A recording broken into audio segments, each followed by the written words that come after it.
Hey guys, this is Connor with Conquest HP. This video is about addressing positioning and posture for shoulder pain and shoulder impingements before you go to other methods like foam rolling or massage or stretches or whatever else you have probably already tried. So why you're going to want to think about this is because position of the shoulder joint itself is extremely important for the function of the joint, both for strength, its resilience against pain, and its mobility. So this has come up quite a bit lately in the gym with me and in the clinic. So what you'll see, whatever the shoulder problem may be, whether it's an impingement that gives you pain down the arm, an AC joint problem, maybe it's an anterior capsule problem that you're having a problem with, or like a biceps tendonitis that's giving you some pain. Almost across the board, the position of the shoulder is going to change to compensate for that pain. So what you'll often see is the problem shoulder will hike up a little bit. I'm going to exaggerate everything in this video so you can see it, but what's going to happen is that shoulder will come up a little bit. I'm going to use my upper traps quite a bit to lend stability and strength to the shoulder joint.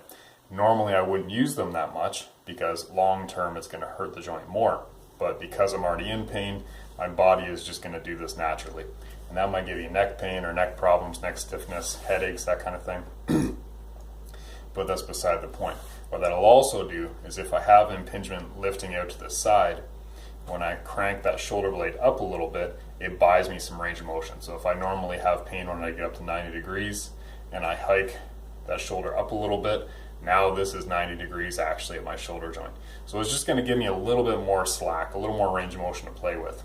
But it's inherently destabilizing the shoulder joint itself, so it's not a very good strategy to go to long term. It's a compensation that shows up to address with it short term.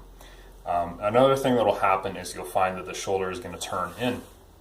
So you'll find that the front of the shoulder joint kind of turns towards the other shoulder a little bit. So if this is kind of normal, pulled back, my chest is going to start to close itself off on that side.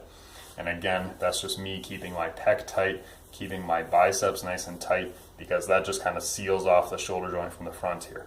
Paired with a little bit of trap tension in the back, it creates a little bit of a sling for that shoulder joint. So I'm getting stability in there, even though I'm doing it the wrong way.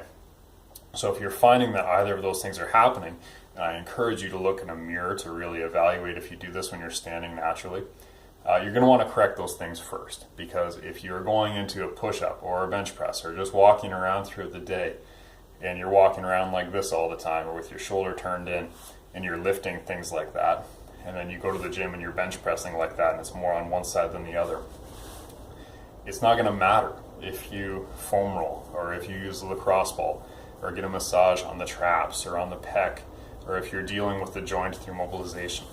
If you're not addressing those problems causing the pain in the first place, or at least destabilizing the shoulder joint in the first place, then you're always playing catch up. And eventually those rollers and other stretches and things are going to end up aggravating the joint just as much. So you're going to want to avoid doing that until you've adjusted the position.